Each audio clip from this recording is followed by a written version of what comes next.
Ellie, a childhood in between worlds. My name is Ellie. I was only 3 years old when we crossed the border. My memories of that time are different, fragmented, emotional, and often tied to old home videos that help me reconstruct what actually happened. I remember wearing a tiara at a Catholic ceremony and wanting a bigger candle so I could be treated like one of the adults. I remember being a loud, stubborn, and maybe a little bit wild kid. I broke tables and windows back then.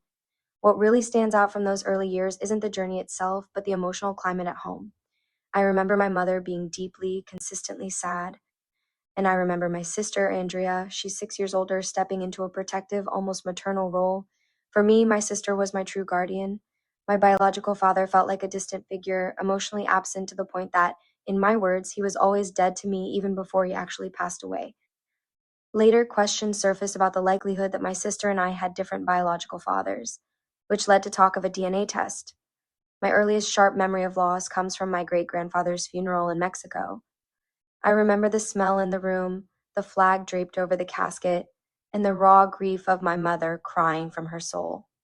I also remember wandering off as a child, getting lost and being brought back over and over again by strangers who were charmed by the cute little girl, an early lesson in how vulnerable children can be.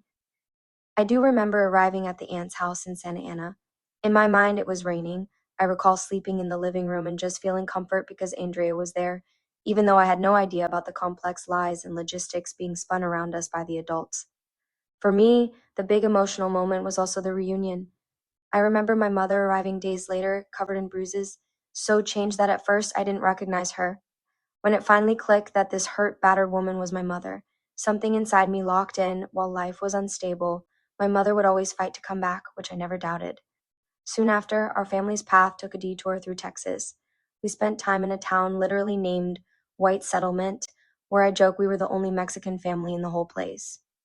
I went to preschool there, then we bounced around Fort Worth and Arlington before eventually coming back to Orange County. From that point on, my upbringing looked, on the surface, like that of many other American girls in Southern California: school, friends, extracurriculars, and later, social media and fashion. I didn't experience obvious discrimination. If anything, I often felt I had to dim my light because I seemed too much, too confident, too outspoken, too different. Inside, though, I carry that sense of not fully belonging anywhere.